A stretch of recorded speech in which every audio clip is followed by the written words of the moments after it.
बिस्मिल्लाहिर्रहमानिर्रहीम अल्लाहुम्मा सल्लि अला सय्यिदिना व मौलाना मुहम्मद व अला आलिहि व सहबिहि व बारिक वसल्लम। उर्दू साल अव्वल हिस्सा नस्र मकतूबात इकबाल रहमतुल्लाह अलैह ख़त नंबर 1 के साथ प्रोफेसर इमरान अख्तर सावल। प्यारे बच्चों, आपकी खिदमत में हाजिर है। आज हम ख़त नंबर 1 के अहम नकात डिस्कस करेंगे। तो आइए हम चलते हैं अपने पहले ख़त की जानिब। ख़त नंबर 1 बनाम मौलाना ग़ुलाम क़ादिर ग्रामी, जो कि फ़ारसी के शायर थे और इकबाल के दोस्त थे।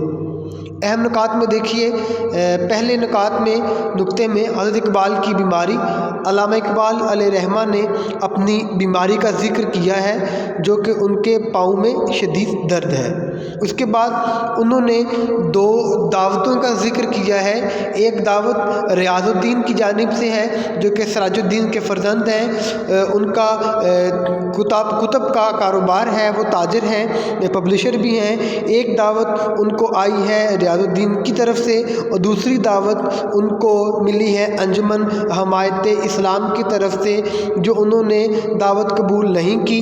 दरअसल इकबाल ज़िक्र कर रहे हैं मौलाना ग्रामी से उन दावतों का जो वो दावतें मौलाना क़ादिर ग्रामी को दी गई हैं रियाज़ुद्दीन की तरफ से और दूसरी अंजुमन हमायत इस्लाम की तरफ से, लेकिन दोनों दावतें मौलाना ग़ुलाम क़ादिर ग्रामी ने कबूल नहीं की। फिर उसके बाद उन्होंने अपनी बीमारी का भी ज़िक्र किया है, ठीक है जी। फिर उसके बाद असरार खुदी का तर्जमा किया है। असरार खुदी इकबाल अलैहिर्रहमा की फ़ारसी शेरी मजमूआ है, जिसको जो एक अरबी है वो उसका तर्जमा करवाना चाहता है अरबी में। पहले ख़त में ये पॉइंट्स बयान किए गए हैं। आइए अब हम चलते हैं ख़त नंबर 2 की जानिब।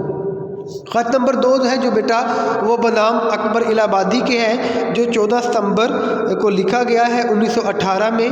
अकबर इलाहाबादी, जिनको अवामी शायर भी कहा जाता है, अज़ीम उनको मुसल्लह भी कहा जाता है, इकबाल के दोस्त भी थे।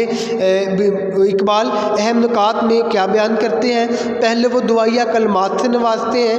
इकबाल उनकी दुआ के लिए, उनकी सेहत के लिए दुआ करते हैं, उनको दुआए खिज़र देते हैं। इनके खिज़र जो कि पैगंबर थे, जिनके बारे में मशहूर है कि उन्होंने आब हयात पी रखा था। ये सिर्फ़ एक मफरूज़ा है। फिर उसके बाद वो अपनी बीमारी का जिक्र करते हैं कि खटाई की वजह से, तुरशी की वजह से उनके दांत में दर्द है। फिर उसके बाद वो ईस्ट एंड वेस्ट एक मैगज़ीन का जिक्र करते हैं, जिसमें 2 मसनवियों पर अब्दुर्रहमान ने बड़ा अच्छा तबसरा किया है, रिव्यू दिया है। फिर उसके बाद वो अकबर इलाहाबादी के अशार की बात करते हैं, जो कि ज़माना एक नाम है रसाले का, उसमें छपे हैं। बार बार उसकी तारीफ़ करते हैं। फिर उसके बाद वो शिकवा और जवाब शिकवा की बात करते हैं, जो कि एक शेरी मजमूआ है। जो नौजवान है रियाज़ुद्दीन, जो कि कुतब है, ताजिर है, वो दोबारा छापना चाहता है शिकवा जवाब शिकवा।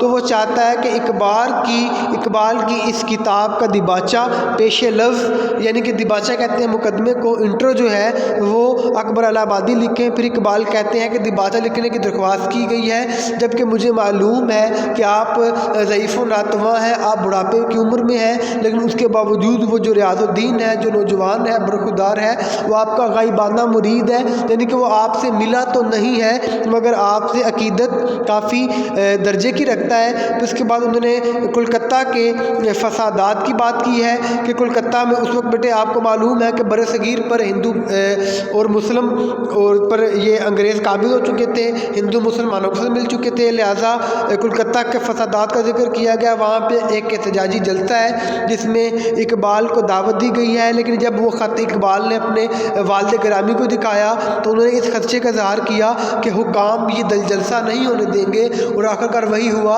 वो जलसा मुनक़ता हो गया।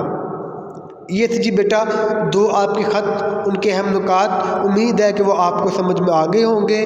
अपना बहुत ज़्यादा ख्याल रखिएगा। अल्लाह हाफ़िज़।